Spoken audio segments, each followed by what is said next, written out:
एकादशी के लिए जो पूछा तो बहुत सुंदर बात पूछी है। एकादशी हर एक वैष्णव को करना चाहिए। एकादशी बढ़िया व्रत करे। एकादशी में नमक इत्यादि का सेवन बिल्कुल न करे, फलाहार करे। अन्न वर्जित है। उसमें एक निर्जला एकादशी पड़ती है जिसमें जल भी वर्जित हो जाता है, जल भी न पिए, ज़्यादा अभी निकल चुकी है। तो हमारा कहने का मतलब है यथाशक्ति बढ़िया एक साल की एकादशी का व्रत, एक साल की एकादशी का व्रत करें, पूरे साल भर का।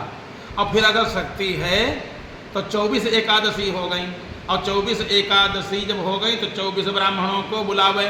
कब? एकादशी के दिन। एकादशी के दिन, शुक्ल पक्ष की एकादशी के दिन 24 ब्राह्मणों को बुलावे, एक ब्राह्मण ही बुलावे। लक्ष्मी नारायण मान करके उनका पूजन करे और फलाहार करावे। एकादशी को फलाहार करावे, अन्न किसी को न खिलावे, सबको फलाहार करावे। और उसके बाद द्वादशी को बुलावे, बढ़िया पकवान बनवावे। और पुरुष सूक्त से सहस्र से रेखा पुरुखा सहस्राक्षा सहस्रपात, ये मंत्र हैं पुरुष सूक्त के, बढ़िया हवन करवावे। और हवन करने के बाद अगर शक्ति है तो बढ़िया एक सैया दान करे, एक पलंग, बिछौना, ओढ़ना। और जितनी देखो दान का कोई प्रमाण ये नहीं कि इतना ही करे, इसका कोई अंत नहीं। जितना कर सकता हो अपने शक्ति के अनुसार करे, ज़्यादा न हो तो 2 चादर, एक बिछौना चादर दे दे, एक ओढ़ना दे दे, इतना ही कर दे। बढ़िया भोजन करा दे, भोजन कराने के पश्चात यथाशक्ति दक्षिणा दे दे। इसका महत्व जो तुमने पूछा कि इसका महत्व कितना है, एक बार की बात है, राजा रुक्मांगद के यहाँ बगीचा में स्वर्गलोक से अप्सराएं आईं। स्वर्गलोक से अप्सराएं आईं और आकर के बढ़िया राजा साहब के बगीचा में घूमने लगी। और इतने में हुआ क्या, एक अप्सरा के भाटा का बैंगन का कांटा लग गया। बैंगन में कांटे होते हैं, कांटा लग गया। अरे उसकी तो शक्ति सब चली गई। एकादशी के एक दिन पहले और बाद तक बैंगन का भोजन वर्जित है, बैंगन बिल्कुल न खाए। अब बैंगन का कांटा लग गया तो बैंगन का कांटा इतना पवित्र माना गया कि वो अब उसकी सब शक्ति नष्ट हो गई। वो बेचारी रोने लगी, हमारा क्या होगा, हम तो स्वर्गलोक की हैं, हम कैसे जाएंगी, हम देवलोक की हैं। रोने लगी।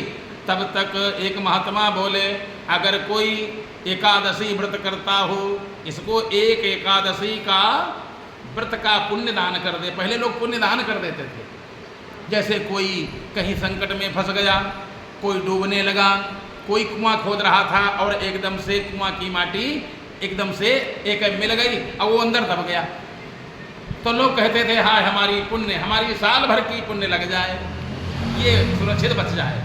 एक्सीडेंट हो गया और कोई चोट खा गया, मरने वाला हो गया, तो लोग कहते थे हमारी पुण्य, हमने ये व्रत किया है, ये पुण्य उसको मिल जाए। तो एक विद्वान महात्मा आए, उन्होंने कहा अगर कोई एकादशी व्रत करता हो। महाराज कौन एकादशी? एकादशी, अरे बहुत सुंदर एकादशी है, भगवान विष्णु की बड़ी प्रिय है।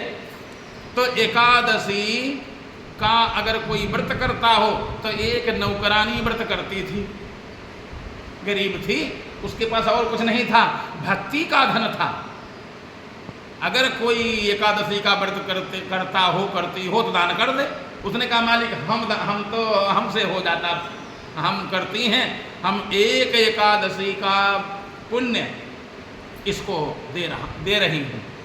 संकल्प किया, पुण्य का दान। जैसे एक एकादशी का पुण्य उसको प्राप्त हुआ, वो अप्सरा उड़ करके बढ़िया स्वर्गलोक को, देवलोक को चली गई। लोगों ने कहा अरे एकादशी का इतना बड़ा महत्व, इतना बड़ा महत्व। सबके सब फिर सब लोग बढ़िया सुंदर एकादशी का व्रत करने लगे। वास्तव में जो एकादशी का व्रत करता है भगवान विष्णु का परम प्रिय माना जाता है, उसके समस्त पाप दूर हो जाते हैं और भगवान का लोक भी साक्षात्कार भी हो जाता है, इसमें संशय नहीं है। बोलो लक्ष्मी नारायण भगवान की जय।